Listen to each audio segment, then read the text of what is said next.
Hello and welcome back to 30 Days to Learn Photoshop. This is day 13, the Lasso and Marquee tools. I'm Ben Gribbin, and the lesson objectives for today are to learn how to use the Lasso and Marquee tools in our workflow. So let's jump over to Photoshop and we're going to consider what the Marquee tools are first. That would make sense.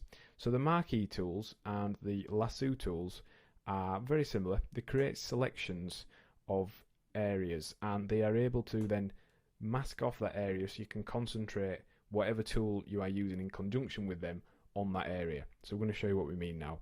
If we press M, that will take us to the rectangular marquee tool, or if we press Shift and M, we can then cycle through to the elliptical marquee tool. And what these do is create areas of selection. Now these selection areas become a critical part of your workflow. You've got numerous options along the top here, and we're going to show you what these do. So once you've selected an area off, you can then use pretty much every tool within that area, and what it will do is literally restrain your actions to that specified selection. So for example, we can delete an area, make it transparent, we can resize an area like so,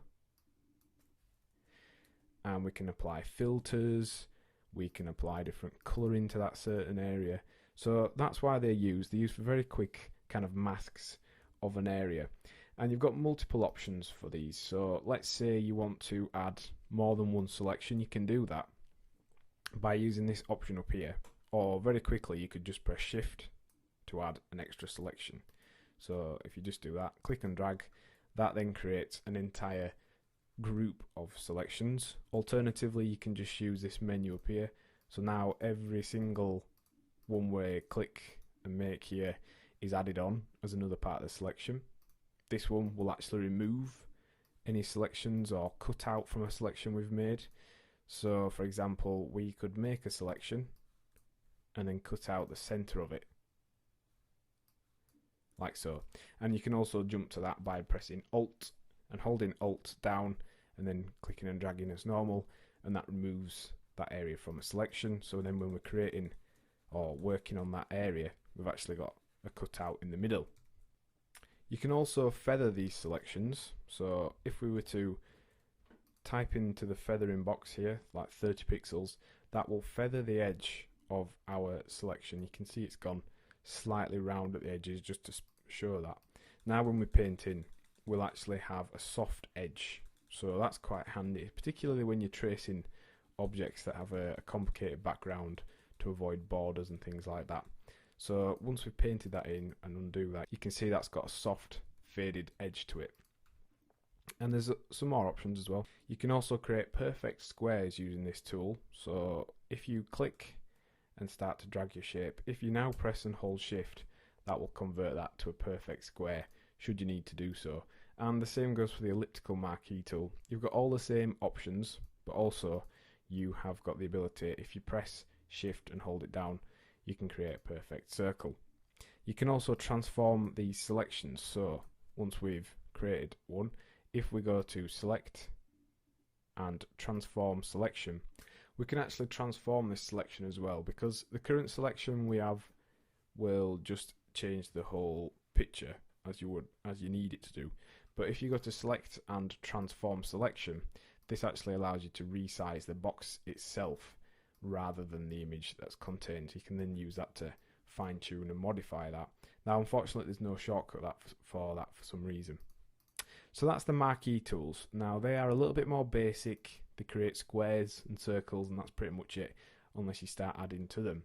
But in order to mask out images and really get fine control over your selections, you can use the lasso tools, and there are three. We're going to consider all three.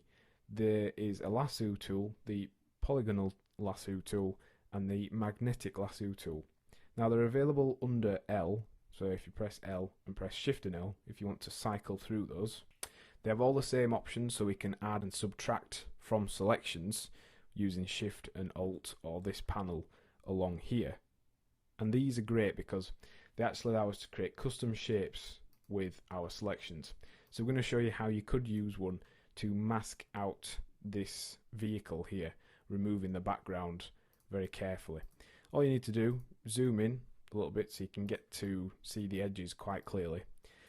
And it doesn't really matter where you start, but we're starting using the polygonal lasso tool. So we're going to start here, and literally every click creates a point. So it works very similar to path tools, and then you just follow the shape of the car. So every change in direction, if you click, move your cursor to the direction you want to go, then create your next point. And all you're doing is essentially tracing out the very edge of the car. Now it takes a little bit of time, a little bit of practice. The longer you do take and the higher resolution you can work with, the better, but that's in an ideal world. So all you need to do is just take your time, work your way around the image, and very carefully mark out the area that you wish to keep. And obviously some images are more detailed than others. This one's got a lot of different changes in angles and different surfaces and textures, so it does take a little bit of time and practice. But all you need to do then is join up the two ends, and this creates a selection that's perfectly followed the edge of the car. Now if we hit delete on that, we can then start to see how this becomes useful. If we were to work our way around the whole car, we could remove the entire background and just have the car itself as an isolated object. So that's one way we can work with those. We could then move the car onto another background, we can better adjust it, we could rotate it so it's level, all kinds of things. And as before, you can add additional areas that you want to work on. Let's say you've made a mistake, or you just need to add another area but don't want to delete the original selection. If you just press shift, you can then create that additional area that you want to do so. Now you'll notice we're going off the edge of the artboard when we're doing this, and that's just because when you go off the artboard, it will select right up to this edge, so we don't have any tiny little borders or lines that we don't want along the edge. That just gets rid of them very simply and easily. One other thing you'll want to be wary of when you're zoomed in close working on the details, the really fine details, and it's recommended to do that so that you can make sure you get every part of the whatever object you're tracing in. Once you go to the edge of the window that you're working in, you'll notice it starts to scroll. So you want to go very slowly when you get towards the edge of a window, and you can actually just help maneuver the window like so by pointing the direction you want to go. If, however, you were to go too fast, you do end up off course and getting lost on your image, which is kind of a problem in CS5 Photoshop, because they got rid of the ability to zoom out whilst you have this tool selected. So in order to get round that, what you need to do is press the space bar, and you can just simply drag your way around. Unfortunately, for some reason they removed the option and the ability to be able to zoom back out to get an overview of the image while using this tool. So use the space bar, and let's say you just want to close your path. Rather than going around the whole image, you want to just close the path on the next point. If you create your shape and then press Command or Control, it will actually close the path off for you on that point, rather than you having to go back, because you could be 5,000 pixels away from wherever you started. So that's another little quick tip just to close off your selection area.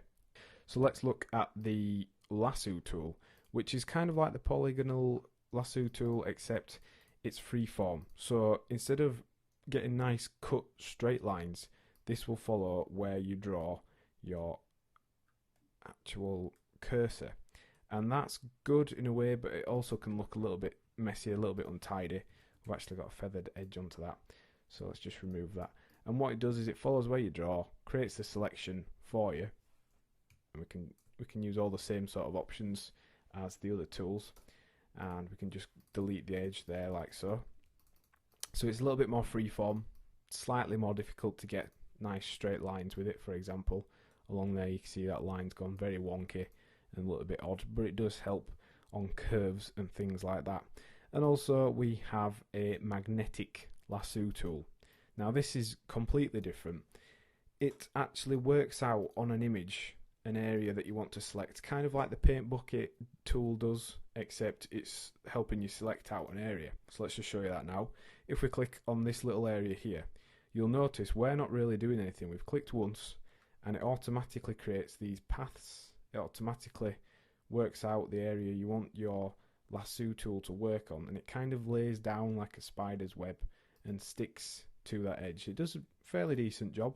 It's a little bit, sometimes a little bit messy, but you can actually help tweak how accurate it is again by using things like the frequency, which is the amount it's going to add points to the path, and also using the contrast, which helps when it's considering the area. So for example, if we turn the contrast right up, hopefully this will help it calculate the areas we want to select a little bit more easily. And then again, you can add and subtract from these selections. You can feather the selections, and it's a very versatile set of tools, the lasso tools. Very quick and easy to use. They work really well, and when you use a combination of the marquee tools and lasso tools, you're able to mask out images and select large areas very quickly and just be able to do quick deletes and edits on them. So what have we learned in today's lesson? Well, we've learned how to use the marquee and lasso tools, and we've also considered what each tool is used for and when we would use them.